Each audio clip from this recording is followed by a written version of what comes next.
this video, I'm going to talk about the law of attraction and separate the baby from the bathwater. I will talk about the parts that I think are true and useful about the law of attraction, and the parts that I think are not true and even potentially dangerous. If you're someone who has completely subscribed to the law of attraction and believe it, or if you're somebody who has dismissed it out of hand, I hope that by the end of this video, I will have persuaded you to take a more nuanced perspective. Let's get right to it with a basic understanding of what the law of attraction claims.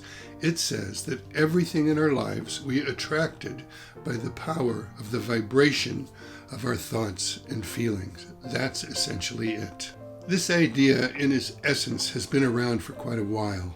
In the 19th century, Phineas Quimby started the New Thought movement, which was the assertion that we could cure diseases by the power of our thoughts. In the 20th century, Napoleon Hill brought this idea to the creation of wealth, that we could create wealth by thinking about it. Since then, there have been other major proponents. There was Esther and Jerry Hicks, for instance, and more recently, there has been Rhonda Byrne, who published the book The Secret. I don't want to get bogged down in the history. I just want to acknowledge the idea has been around for a while, and this is just in the West. There have been expressions of this in Eastern religion and philosophy for a long time. So this is a very appealing idea. Who wouldn't want to have control over everything and fulfill one's desires simply by thinking about it? Of course.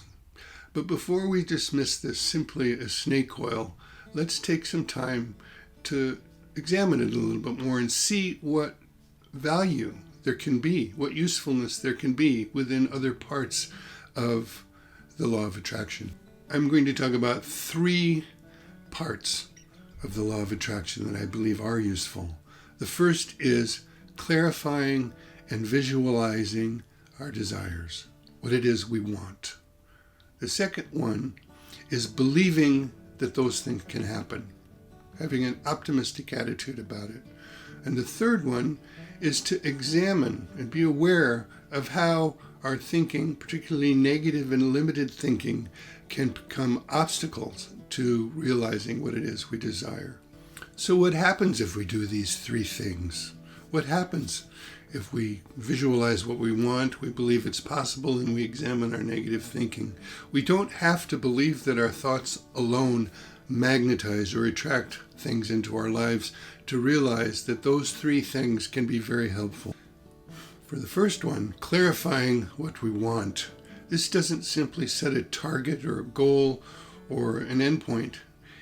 It primes our perceptual system and sets us up to notice things in our environment. They could be people, books, it might be a job. It's basically opportunities for fulfilling that need or that desire. There's something called the Bader-Meinhof phenomenon, sometimes also referred to as the red car syndrome, which means that once you begin to notice something, you notice it in greater frequency. The world's the same. Everything is still there as it was, but you begin to notice things more. I noticed this once. I actually had a red car, and I noticed how many people had red cars. But since it primes our perceptual system, we're noticing things. Those things could be opportunities in people that if we move toward them, things can happen. The second thing, believing that things are possible, does a few things for us. It may not directly make the things that we want happen, but it's shown that they can enhance our physical and mental health. When we have a goal and some positive sense of anticipation of achieving it, it enhances our well-being. It also motivates us, and this is what I'll get to later. It motivates us to take action. That's what having a positive expectation about realizing our goals does for us. The third important and valuable contribution that the law of attraction makes is to direct our attention to our negative and limiting thoughts and feelings, and how those can be an obstacle to moving forward toward what we desire. Just as in Bieder-Meinhof syndrome, there can be a proliferation of positive things that we notice. Once we've noticed one, it can be the same thing with negative things. We can tune our perceptual system and our way of interpreting things to a negative or limiting or pessimistic view, and this is an obstacle. So it's really good that we put some attention there and deal with those beliefs and thoughts and feelings. I'll talk a little bit more about this later, because there's another aspect to this that needs to be understood so that this doesn't become a problem. So these three things are the baby in the bathwater: clarifying and visualizing what it is we want, believing that it's possible, and contending with negative and limiting thoughts, beliefs, and feelings. Now I want to talk about the bathwater, what it is about the law of attraction that I think is not true, problematic, and sometimes even potentially dangerous. I'm going to talk about 5 major flaws that I see in the law of attraction that are important to understand. The first gets to the heart of the law of attraction, which is the idea that thoughts and feelings alone will attract or magnetize things into our lives. I think while it is important to acknowledge how our thoughts and feelings can either motivate us and set a direction and suggest action, or they can become obstacles, well, I think that that's important. If we dwell just on them, we may divert attention from the actual world and the cause and effect relationships that we can see that will inform our action, inform us on how to be effective in moving toward what we want rather than just having it come to us.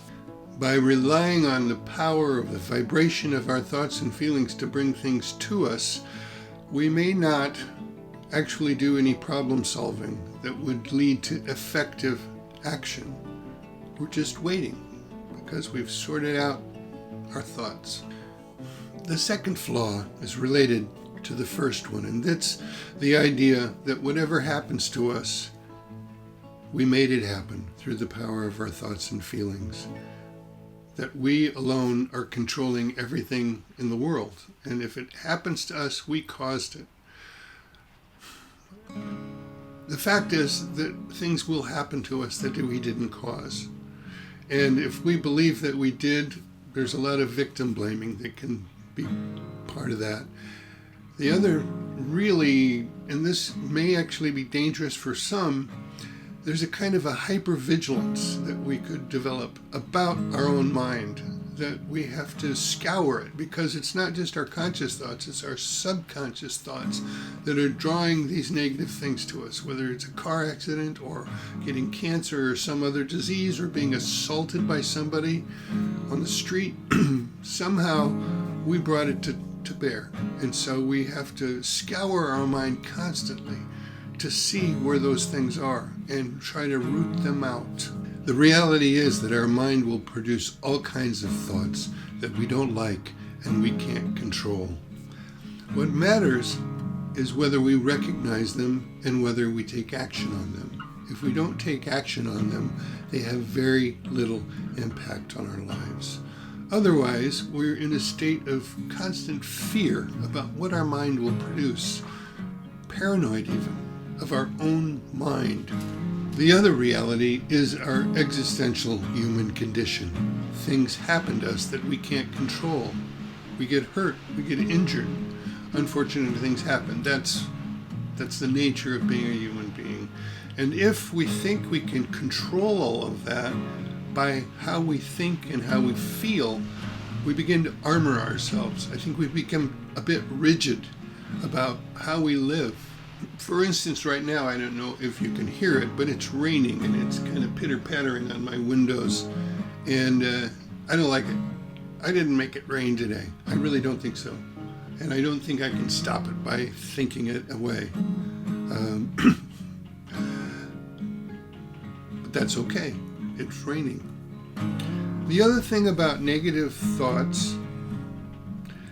not only that we can become paranoid about them if we think that they're going to draw things to us, but if we're wanting to get rid of them entirely, there's a baby in that bathwater too. Some of our negative thoughts are anticipation about negative things that may happen in the future, which I know many will admonish us not to do. We should only think of the positive things we're going toward and not the bad things that might happen. Well, the fact is, nature and our brains equipped us to be able to anticipate potentially bad things so that we could plan for that, so that we could take precautions. And if we're completely trying to scour out all of these thoughts from our mind, not only do we wind up paranoid, but we wind up robbing ourselves of one of our important faculties, which is to be able to detect and avert dangers. And that might be at the level of thinking, but on the level of feeling, so-called negative emotions also have a function. And if we're trying to eliminate all negative emotions, then we don't get the benefit of that function. They inform us about what we need and that we're not getting that need met. If we pay attention to them and handle them properly, then we have some information about how to proceed, what we can do to get our needs met. So this is a big problem. Yes, let's pay attention to our limiting and negative thoughts and beliefs that become obstacles to what we want, but let's not eliminate them entirely because they have important information. And let's not be paranoid about our own mind because it will produce these thoughts and feelings. Another interesting and actually a bit strange result of believing that our negative thoughts and feelings, including our subconsciously negative thoughts and feelings, attract things into our lives, is that if something negative does happen, some unwanted event happens, and we think, well, it's because of some subconscious thought I had. We scour our mind to see if we can find it. Maybe we can find something. We had a fleeting thought or feeling. But here's the deal. If we had spent a little more time honoring our conscious thoughts, our conscious fears and worries, and had listened to that and taken precautions, maybe we would have done something to avert this thing that happened.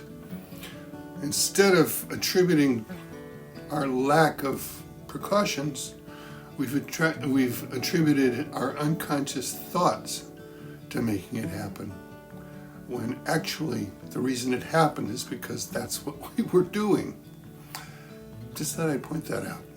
The fourth flaw with the law of attraction is that it's unfalsifiable. It's making a truth claim, but you can't prove it and you can't disprove it. This violates some basic principles of science, where a scientific theory must be able to submit to being proven wrong. You can't do that with the law of attraction.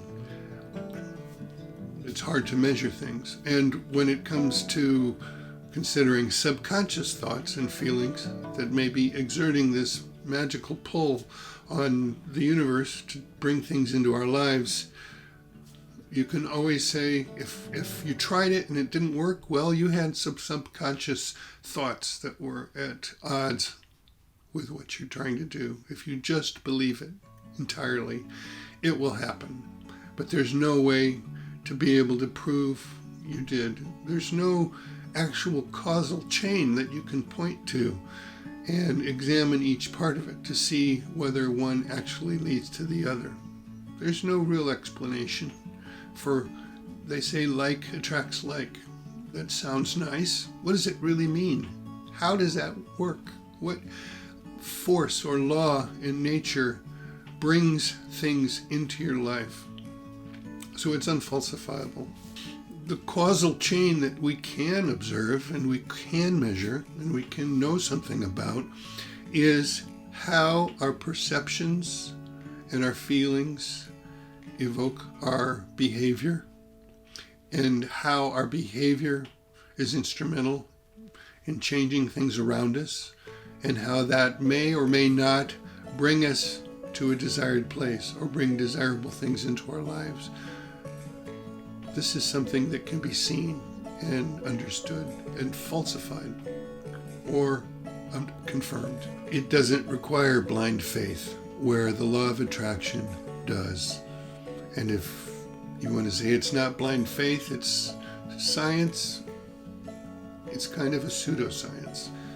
The fifth flaw in the law of attraction, the fifth part of the bathwater, drum roll please, last but not least, is its assertion that action is not necessary.